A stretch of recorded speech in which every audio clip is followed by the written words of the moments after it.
Halo teman-teman, pelatih kepala timnas Indonesia yaitu Sintayong sudah menemukan penyerang ganas yang siap dimainkan saat timnas Indonesia menghadapi Bahrain dan kemudian Cina di putaran ketiga kualifikasi Piala Dunia 2026 zona Asia. Tapi tahan dulu teman-teman, sebelum saya bahas lebih lanjut, buat kalian yang baru bergabung, selamat datang di channel ini, sebuah channel yang akan selalu membahas tentang dunia sepak bola, utamanya timnas Indonesia. Segala hal yang berkaitan dengan dunia sepak bola, utamanya timnas Indonesia, akan selalu saya bahas di channel ini.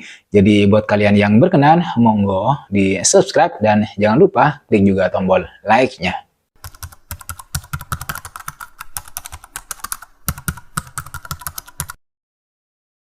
Mau tidak mau, kita harus mengakui bahwa salah satu masalah timnas Indonesia yang belum terselesaikan hingga saat ini adalah ketajaman di lini depan dalam membobol gawang lawan.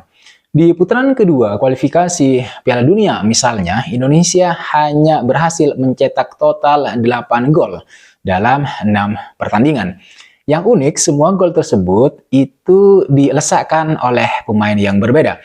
Artinya, dari 3 kemenangan, kemudian 2 kekalahan, dan 1 imbang di putaran yang kedua, gol-gol Indonesia notabene tidak berasal dari lini serang. Kemudian kalau kita ngomongin soal penampilan timnas di putaran ketiga, Indonesia kan baru berhasil menyerangkan 1 gol yang dilesakkan oleh Ragnar Oratmangun ke gawang Arab Saudi. Artinya sampai pertandingan kedua melawan Australia di Gelora Bung Karno kemarin, ketajaman lini depan timnas Indonesia itu masih mengalami problem, masih mengalami masalah. Tapi menurut saya tenang, karena sepertinya masalah tersebut tidak akan berlanjut ketika timnas Indonesia bertandang ke kandang Bahrain dan kemudian Cina pada tanggal 10 dan 15 Oktober nanti. Pasalnya di 2 laga tersebut, Sintayong dipastikan bakal memiliki striker atau penyerang ganas yang bisa memporak-porandakan gawang Bahrain dan Cina.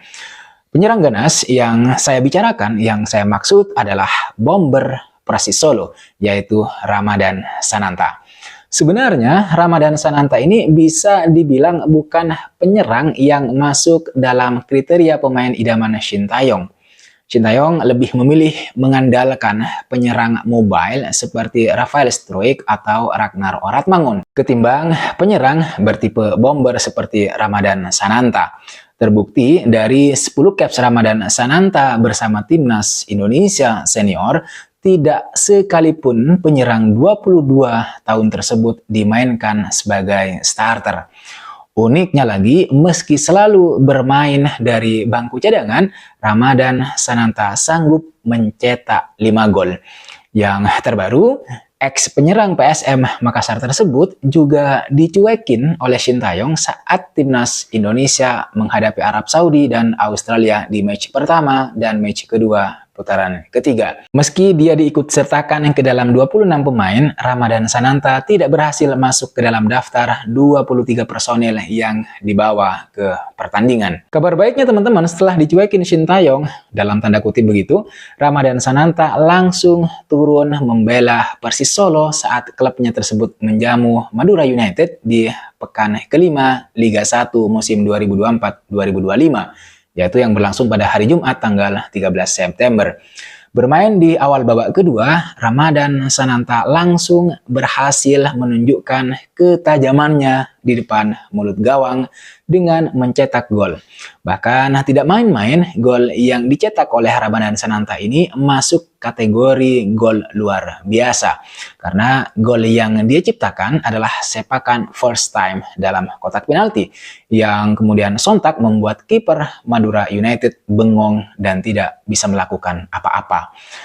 Beberapa media massa yang memberitakan kemenangan Persis Solo tersebut menulis judul berita bernada sanjungan setinggi langit kepada Ramadhan Sananta. Misalnya seperti yang dilakukan oleh Daily Sport ID yang menulis judul Ramadhan Sananta mencetak gol cantik.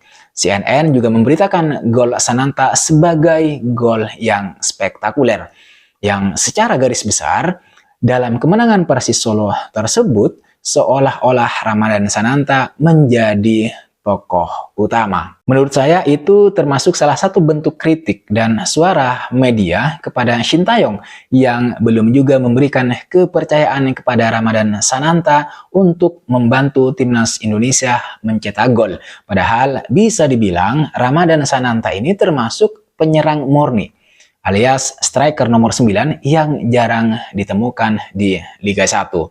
Nah, sehabis pertandingan yang dimenangkan oleh Persis Solo tersebut atas Madura United, Ramadhan Sananta mengungkap sosok di balik ketajamannya sehingga berhasil mencetak gol ke gawang Madura United.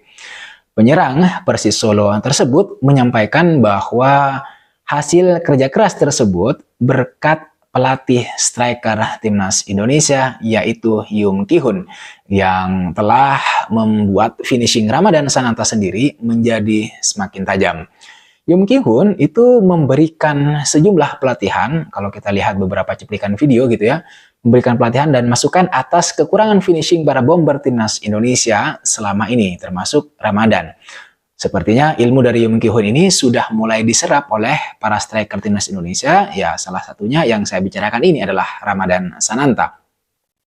Hanya saja memang meskipun para penyerang timnas Indonesia itu cukup tajam di Liga 1, seperti Dimas Derajat bersama Persib Bandung, lalu kemudian Ramadhan Sananta bersama Persis Solo, tapi menurut saya Shin Tae-yong belum tertarik gitu ya, belum berminat untuk menurunkan mereka atau salah satu dari mereka di dua laga awal timnas Indonesia di putaran ketiga kemarin.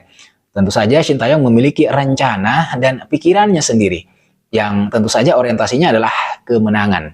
Saya yakin bek-bek lawan yang bertubuh besar dan kekar yang dimiliki oleh Arab Saudi dan kemudian Australia itu menjadi salah satu alasannya. Sekali lagi, menjadi salah satu alasannya, bukan satu-satunya, salah satu saja.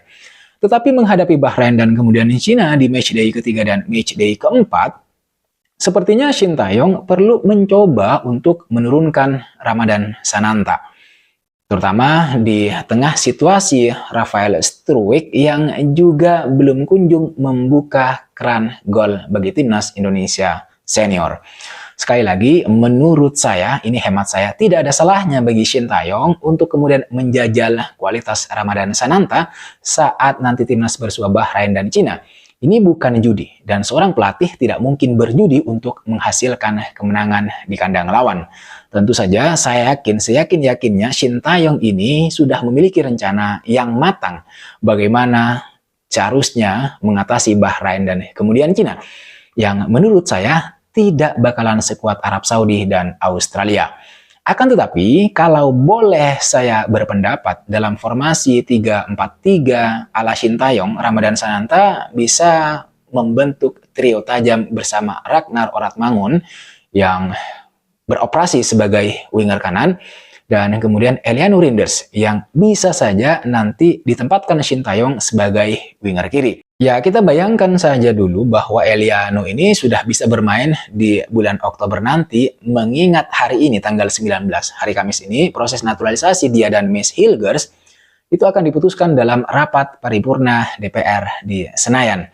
Proses keduanya sudah mencapai tahapan akhir, di mana setelah itu Hilgers dan Eliano tinggal menunggu penerbitan keputusan presiden atau Kepres sebelum kemudian sah dilantik atau disumpah sebagai WNI di KBRI Den Haag, Belanda. Nah, sebenarnya melihat situasi saat ini, di mana menurut saya Indonesia bakalan ketambahan dua pemain baru yang bermain di level teratas Liga Belanda, sangat menarik sebenarnya untuk menunggu komposisi dan kejutan seperti apa yang akan dikeluarkan oleh Shin Tae-yong saat nanti bertanding melawan Bahrain dan Cina.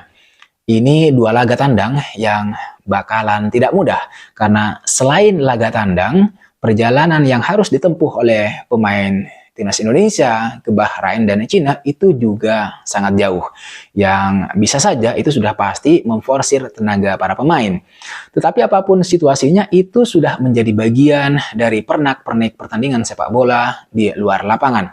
Yang pasti saat ini, pertama, Shin Tae-yong perlu melihat Siapa-siapa saja kira-kira pemain yang berpotensi bisa membantu Indonesia meraih kemenangan di kandang lawan? Kalau soal striker atau penyerang depan, saya kira Rama dan Sananta patut dicoba. Sekali lagi, patut dicoba. Meskipun bukan sebagai starter. Itu yang pertama. Yang kedua, kita tentu saja sangat berharap Indonesia bisa menekuk Bahrain dan Cina sehingga 6 poin yang diperoleh, jika memang nanti seperti itu, bakalan menjadi modal yang bagus. Modal yang sangat berharga untuk menghadapi pemuncak klasemen grup C, yaitu Jepang. Pertandingan melawan Jepang ini akan dilangsungkan di bulan November. Jepang duduk di puncak klasemen grup C dengan 2 kemenangan yang sempurna ketika menghadapi Bahrain dan Cina. Itu bakalan menjadi ancaman yang nyata bagi timnas Indonesia. Tapi sejujurnya menurut saya Indonesia juga tidak bakalan gentar. Karena di lini belakang pertahanan timnas Indonesia bakalan semakin kokoh dengan hadirnya Mees Hilgers. Hanya saja ya PR-nya ada di lini tengah dan kemudian lini depan. Sintayong harus memikirkan dan menyiapkan komposisi yang tepat, yang terbaik di 2 lini tersebut, yaitu lini tengah dan kemudian lini depan. Terutama saat nanti Indonesia menghadapi Bahrain dan Cina dalam misi untuk membawa pulang 6 poin sempurna. Saya kira itu teman-teman yang bisa saya bahas, yang bisa saya ketengahkan ke kalian semua. Terima kasih sudah menonton video ini sampai selesai. Dan di akhir video ini saya ingin mengucapkan banyak terima kasih buat kalian yang sudah subscribe, buat kalian yang sudah memberikan komentar, kritik, saran, dan masukannya. Sekali lagi, jangan lupa like, comment, dan subscribe. I'll see you on the next video.